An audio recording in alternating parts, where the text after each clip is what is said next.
Assalamualaikum warahmatullahi wabarakatuh. Berjumpa lagi dengan saya. Gimana kabarnya teman-teman? Semoga teman-teman dalam kondisi yang semakin sehat ya, semakin membaik dan terus membaik hingga menuju sembuh. Amin ya robbal alamin. Oke teman-teman, ini sudah beberapa hari ya saya nggak upload video, mohon dimaklumi ya teman-teman karena kesibukan dalam kerja ya. Alhamdulillah ya teman-teman ya. Nah, untuk kesempatan kali ini saya akan berbagi ke teman-teman ya, seputaran gangguan asam lambung, GERD, anxiety psikosomatik. Tapi untuk tema kali ini saya khususkan ya untuk teman-teman menghadapi bulan puasa. Untuk teman-teman yang muslim tentunya ya, menghadapi bulan puasa ini. Teman-teman masih bingung apakah saya harus berpuasa ataukah tidak ya. Mungkin pengalaman saya ini bisa memotivasi teman-teman ya, bisa jadi inspirasi, semoga saja bermanfaat buat teman-teman. Kalau memang tidak bermanfaat, tinggalkan saja ya teman-teman ya. Jadi untuk teman-teman yang muslim, yang sudah kepikiran untuk berpuasa ya, teman-teman bisa lihat kondisi teman-teman sudah di fase seperti apa. Ya, karena pada saat saya dulu mengalami gangguan asam lambung, GERD, anxiety, psikosomatik, masih di fase yang masih banyak sensasinya, baik di fisik maupun di psikis. Jujur saja, saya sebulan itu saya nggak puasa ya teman-teman ya. Tapi di tahun kedua, alhamdulillah saya sudah bisa berpuasa full ya teman-teman ya.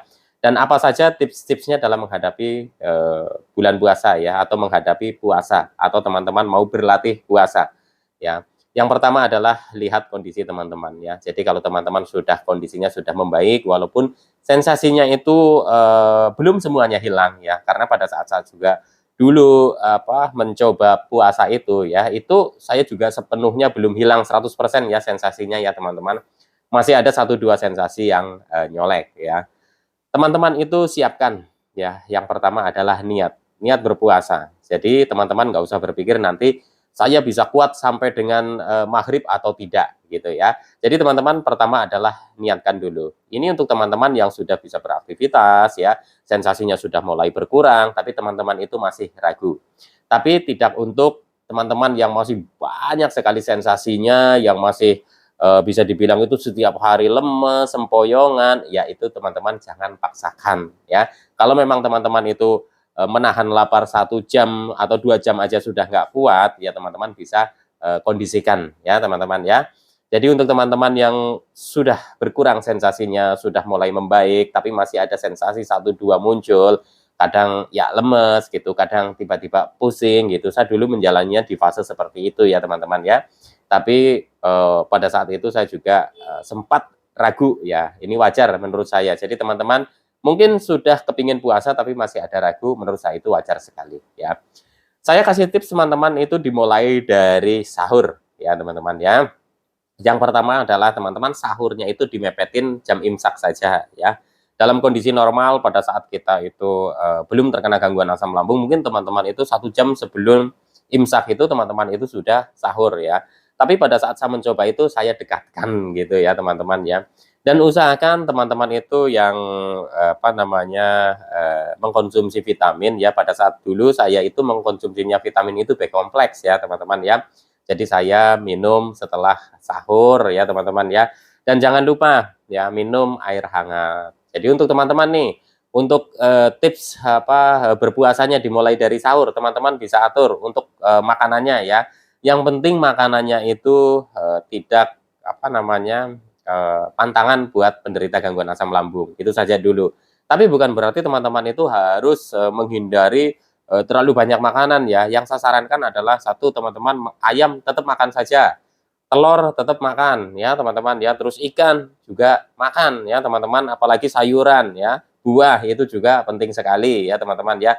Tapi mungkin dengan proses masak yang berbeda pada saat kita normal. Mungkin pada saat dulu kita normal itu pada saat kita puasa itu ya masakannya kan masakan-masakan berat gitu ya. Contoh misalkan ada yang bersantan, terus ada yang pedas gitu ya. Terus ada yang mungkin terlalu berminyak gitu ya. Coba teman-teman itu kurangi yang menu-menu seperti itu ya teman-teman ya. Terus dimulai setelah sahur ya. Untuk teman-teman ya usahakan jangan langsung tidur, karena biasanya setelah sahur itu teman-teman itu perut kenyang itu kan tidur ya. Jadi untuk penderita gangguan asam lambung, GERD ya, anxiety ya, apalagi kita itu mengalami gangguan pencernaan ya teman-teman ya. usahakan setelah sahur itu teman-teman itu jangan tidur, jalan kaki santai saja ya teman-teman ya. Keluar dari rumah tentunya setelah melaksanakan kewajiban sholat subuh ya teman-teman ya. Jalan kaki ringan, santai saja, nikmatin harinya ya teman-teman ya.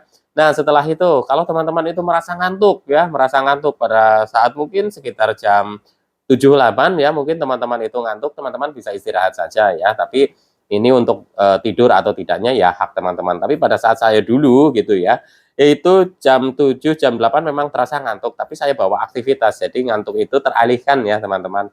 Baru di jam 12 siang itu saya itu istirahat ya teman-teman, istirahat itu tidur. Nah gitu ya teman-teman ya, walaupun hanya setengah jam atau seperempat jam itu saya itu tidur, istirahat ya teman-teman ya.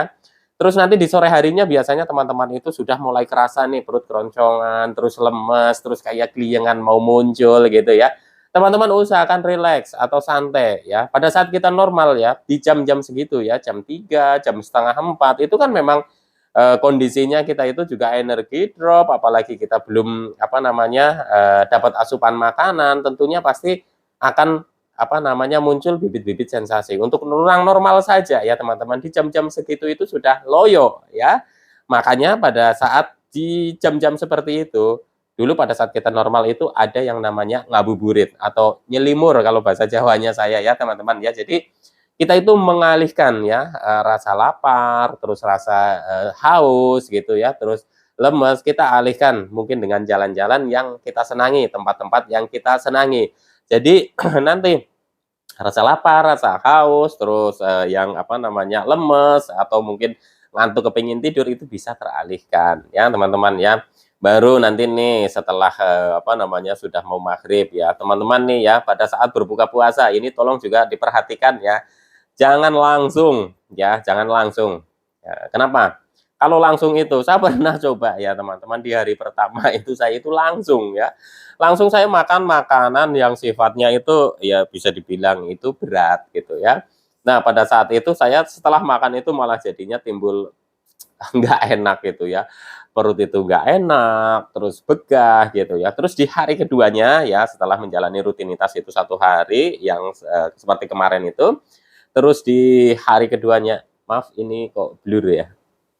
Oke, semoga saja audionya, jelas saja ya teman-teman, gambarnya blur nggak apa-apa.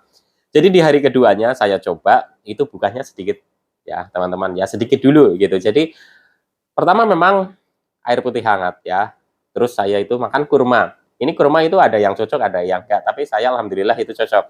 Saya minum air hangat dulu, terus kurma, terus sholat maghrib, ya udah gitu saya pancing dengan ngemil-ngemil sedikit ya teman-teman ya, ngemil-ngemil dulu, baru nanti saya kasih makan. Itu pun nggak langsung 1 porsi penuh gitu ya teman-teman, seperempatnya dulu. Baru nanti setelah jeda kurang lebih ya 1 jam itu saya makan lagi gitu ya teman-teman ya, setengah porsi lagi gitu ya teman-teman, itu saya dulu, saya lakukan itu ya teman-teman ya. Tapi untuk teman-teman ini ya tergantung kondisi ya, jadi dikondisikan saja. Kalau teman-teman buka puasa ingin langsung makan ya saran saya jangan langsung terlalu banyak dulu ya. Jadi lambung kita itu selama 1 hari itu kan kosong ya teman-teman ya, usus kita kan jadi gimana ya bahasanya, ya jadi mengecil gitu ya, bukan mengecil, apa sih bahasanya ya, ya biasa terisi makanan gitu, nggak terisi makanan pasti kan apa, menciut gitu ya teman-teman ya. Jadi ya dipancing sedikit-sedikit. Jadi kalau langsung banyak nanti kan ada apa namanya ya, jadi sensitif gitu ya perutnya ya. Jadi nanti bisa kembung, begah, terus kadang seperti kayak ada angin di dalam gitu. Intinya saya sarankan sedikit-sedikit dulu ya teman-teman ya. Sampai dengan nanti teman-teman itu setelah maghrib, mungkin teman-teman itu yang mau taraweh gitu ya, usahakan ketika teman-teman itu mau sholat taraweh itu ya, itu teman-teman itu ya sudah dalam kondisi perut terisi walaupun tidak 1 porsi penuh ya teman-teman ya. Nah setelah taraweh ini kalau teman-teman itu mau makan lagi ya usahakan jangan langsung tidur nantinya. Ya usahakan harus ada jeda minimal 2 jam. Jadi nanti ini diatur saja sama teman-teman ya untuk jam makan malamnya gitu, seperti itu ya. Sampai dengan nanti tidur malam terus bangun untuk sahur lagi. Ya itu ya teman-teman ya. Itu pengalaman saya pada saat saya dulu apa namanya awal-awal itu mencoba menjalani puasa ya teman-teman.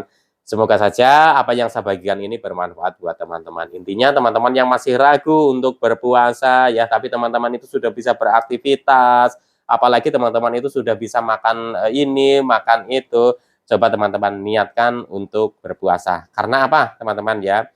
Jujur saja, setelah 1 bulan saya menjalani puasa, kondisi saya itu saya merasakan lebih baik ya teman-teman. Banyak kemajuan yang tadinya perut saya itu apa namanya sering begah, kembung. Alhamdulillah setelah saya menjalani puasa ya 1 bulan itu intinya saya merasakan benar-benar itu ada apa namanya seperti ada perubahan yang menurut saya itu signifikan gitu ya teman-teman, yang tadinya itu disetak 95% itu ya, itu bisa ada kemajuan lagi. Nah dari situlah menurut saya itu ada patokan bahwa kita itu sudah mentalnya itu sudah mulai terbangun, terbukti dengan kita sudah bisa berani berpuasa ya teman-teman ya, terus kita itu sudah tidak mengkhawatirkan yang namanya pola makan, takut nanti 1 jam nggak makan nanti kambuh, takut 1 jam lagi nanti kalau nggak makan nanti keluar sensasi ini itu. Nah itu ya teman-teman, tentunya setelah selesai berpuasa pun teman-teman itu harus jaga pola makannya lagi gitu ya teman-teman ya. Oke, sekian dulu, semoga apa yang saya bagikan ini bermanfaat buat teman-teman ya.